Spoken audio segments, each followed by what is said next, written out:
9 मई को पाकिस्तान ने करीब 1000 मिसाइलों और आर्म्स ड्रोन्स के भारत पर बहुत बड़ा हमला करने की कोशिश की। मिसाइल्स और ड्रोन्स को भारत ने आसमान में ही चूर चूर कर दिया। इंडिया के पार्लियामेंट में एक बहुत ही धांसू धुआंधार तकरीरें हुई हैं, स्पीच हुई है और डिबेट हुई है ऑपरेशन सिंदूर पे। कि 3 दिन तकरीबन 60 शहरों में पाकिस्तान के हिंदुस्तान और इजराइल के ड्रोन्स जो हैं वो अपनी तरफ से खौफ और हरास पैदा करने की कोशिश करते रहे। जगह तो जंग लड़ने की हमें इतना कोई शौक हुआ है जिसकी कोई हद नहीं। और जाहिर है कि यहाँ पर जो हालात हैं उससे अटेंशन डाइवर्ट कराने के लिए कुछ ना कुछ तो चाहिए, चाहे वो भारत ही अटैक कर दे, इसलिए कि अफगानिस्तान की तरफ क्या हो रहा है कंट्रोल में नहीं आ रहा। आप देख रहे हैं बलूचिस्तान में क्या हो रहा है। इंडिया की फॉरेन पॉलिसी 2022 में क्या थी, 23 में, 24 और 25 में इतना बड़ा जंप और शिफ्ट आया ना राणा साहब, मैंने अपनी लाइफ में नहीं देखा। देखे ना, ऑफेंसिव मोड में आ गए आपने। अब सिर्फ इसको छोड़ दें, मोदी साहब की 3rd टर्म में, ठीक है, मोदी साहब की पहली टर्म में क्या फॉरेन पॉलिसी थी जब सुषमा स्वराज थी, मेड इन इंडिया, दूसरी टर्म में क्या पॉलिसी थी, कश्मीर आर्टिकल, हाँ वो आ गया। अब 3rd टर्म जो है इसमें दोबारा आपने ये देख लिया कि क्या सिचुएशन जो है वो चल रही है इसमें। और कहते हैं कि जी हमने ऑपरेशन सिंदूर को पॉज किया हुआ है, ये खत्म नहीं हुआ, अगर पाकिस्तान ने कुछ किया तो हम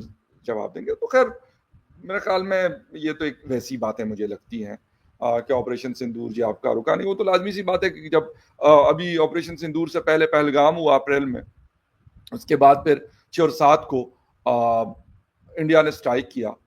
नहीं, ये तो कोई कभी भी डिनाई नहीं कर सकता ना कि इंडिया में कोई भी हुकूमत आ जाए, एक बेसिक यूनिनिमिटी जो है वहां पे कि this is a democracy, India is a parliamentary democracy.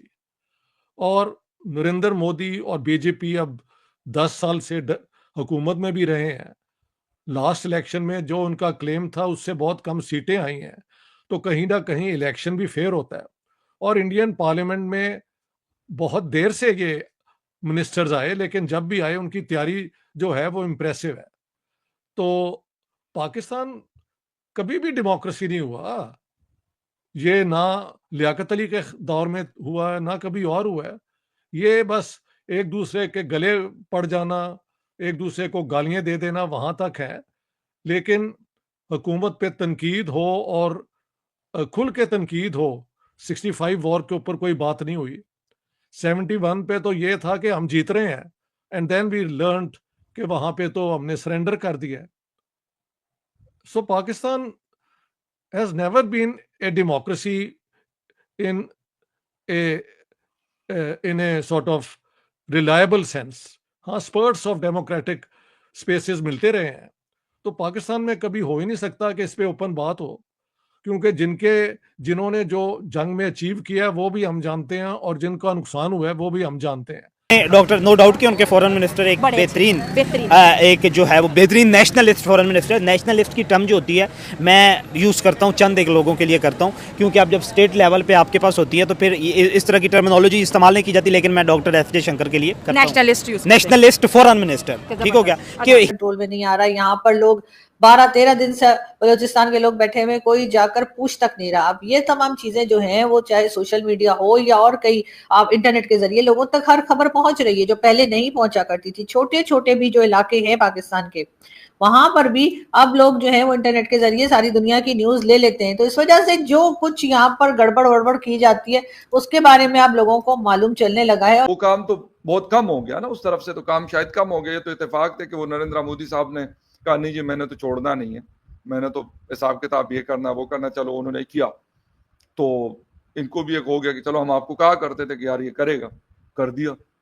तो उनके लिए एक अच्छा मौका मिल गया उनको। अब सारे उनके जो डॉक्टर साहब, एक और जो इस वक्त टॉपिक चल रहा है वो ये है कि जो इंडिया है उसका चाइना के साथ एक तरीके से रीसेट हो रहा है, क्योंकि एक काफी इन्वेस्टमेंट जो है दोनों तरफ से दोनों कंट्रीज आपस में कर रहे हैं और एक ट्रेड भी उनकी बहुत ज़बरदस्त स्टार्ट हो रही है। कुछ ऐसे मुआहदे सामने आ रहे हैं, कुछ ऐसे जो हम देख रहे हैं एग्रीमेंट्स हैं जिनके नाम लिए जा रहे हैं और बताया जा रहा है कि कौन-कौन से हैं। तो उसपे क्या आपको लगता है ये एक तरीके से रीसेट है इंडिया और चाइना का? और इसी के साथ हम ये देख रहे हैं कि पाकिस्तान के अंदर खबर ये है कि जो फाइनेंस मिनिस्टर हैं औरंगज़ेब वो अमेरिका आए हैं और यहाँ पर जो है उनकी ट्रेड डील कहा जा रहा है कि पाकिस्तान के साथ एक बड़ी ज़बरदस्त होने वाली है। ये तो आपको पता है कि जब वो प्रेज़िडेंट ट्रंप ने ये कहा और अमेरिका की तरफ से भी कहा गया था कि जो ऑपरेशन सिंदूर मैंने कहा कि रोकें, मैं आपके साथ ट्रेड डील करूँगा, पाकिस्तान को ये कहा पाकिस्तान ने। तो अब ट्रेड डील क्या ये वो वाली हो रही है और आपको लगता है कि अब पाकिस्तान अमेरिका के ज़्यादा करीब है और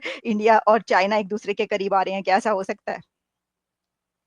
देखें, ये बड़ी एक फ्लूइड सी सिचुएशन है, लेकिन इंडिया का ये चाइना से अपना रीसेट आप कह रही हैं, रीसेट? जी। जी, जी। Very good term I think to आज से 2 साल पहले कई इंडिया के ये जो हैं फोरम्स पार्लियामेंट में बैठे हुए हैं या बिठाए हुए हैं, मीडिया में जो बिठाए हुए हैं, तो वो सारे यही करते हो जी देखे ना इंडिया का कोई भरोसा नहीं, किसी भी टाइम कुछ कर सकता है। अब देखिए मैं ये नहीं कहता क्या हुआ। चिदम्बरम साहब कह रहे हैं कि जी पाकिस्तान का कोई ताल्लुक नहीं है पहलगाम अटैक से, लेकिन Indian prime minister, Indian foreign minister, Indian defence minister, India के नमस्कार दोस्तों, ऑपरेशन सिंदूर पर सदन में हुई चर्चा में नरेंद्र मोदी ने ऐसी दहाड़ लगाई है कि इसकी गूंज पूरे पाकिस्तान में भी सुनाई दे रही है। नरेंद्र मोदी ने संसद में खुल्लम खुल्ला कहा है कि ऑपरेशन सिंदूर पूरी तरह से सफल रहा है और भारत ने पाकिस्तान को जबरदस्त तरीके से ठोक दिया। इसके साथ ही नरेंद्र मोदी जी ने कहा है कि 9 मई की रात को पाकिस्तान ने 1000 मिसाइल और ड्रोन से भारत पर हमला किया, लेकिन भारत के डिफेंस सिस्टम ने उन हमलों को नाकाम कर दिया और मिसाइल और ड्रोन को हवा में ही चूर चूर कर दिया। मोदी जी की इन्हीं बातों को सुनकर अब पाकिस्तान में बैठे आतंकवादी और उनके आकाओं की टांगे कांपने लगी है और पाकिस्तान के लोगों को भी अब समझ में आ गया है कि भारत ने बहुत बुरी तरह से पाकिस्तान को ठोका है। यह सिर्फ भारत का मीडिया ही नहीं बल्कि खुद भारत के प्रधानमंत्री छाती ठोक कह रहे हैं कि हमने पाकिस्तान को बुरी तरह से परास्त किया, जबकि बड़ी बड़ी डिंगी हाँकने वाले पाकिस्तानी मीडिया के अलावा कोई यह नहीं कहता नजर आया कि पाकिस्तान को कोई नुकसान नहीं हुआ। वहाँ की मीडिया तो यह कहता है कि जीत पाकिस्तान की हुई है, लेकिन अब पाकिस्तान की जनता को समझ में आ गया है कि अगर पाकिस्तान जीता होता तो आसिफ मुनीर इस बारे में जरूर बोलता, लेकिन आसिफ मुनीर ने इस बारे में आज तक कभी भी कुछ नहीं बोला है, क्योंकि उससे भी मालूम है कि कितनी मुश्किल से भारत से जान छूटी है। अगर भारत भी आगे हमले करता तो पाकिस्तान का नामो निशान ही मिट जाता। ये बात पाकिस्तान की सेना भी अच्छी तरह से जानती है, इसलिए पाकिस्तान की आर्मी की तरफ से कभी कोई बयान नहीं आया, लेकिन हमारे प्रधानमंत्री मोदी जी खुल्लम खुल्ला कहते हैं कि हमने पाकिस्तान को ठोका है और अगर पाकिस्तान नहीं सुधरा तो आगे भी ऐसे ही ठोकेंगे। मोदी जी की ऐसी स्पीच को सुनकर पाकिस्तानी मीडिया में कहा जा रहा है कि भारत के हमलों से अगर बचना है तो पाकिस्तान को इन आतंकवादियों को खुद ही ठिकाने लगाना होगा, नहीं तो भारत की मिसाइलों को पता है कि ये आतंकवादी कहाँ छुपे हैं। अब इस वीडियो में इतना ही दोस्तों, वीडियो जुड़ी राय कमेंट में जरूर बता देना। वीडियो अच्छा लगे तो लाइक करना, शेयर करना, चैनल को सब्सक्राइब कर लेना। मिलते हैं पाकिस्तानी मीडिया और जियो पॉलिटिक्स से जुड़े ऐसे ही वीडियो में। तब तक के लिए धन्यवाद। जय हिंद, जय भारत, जय श्री राम।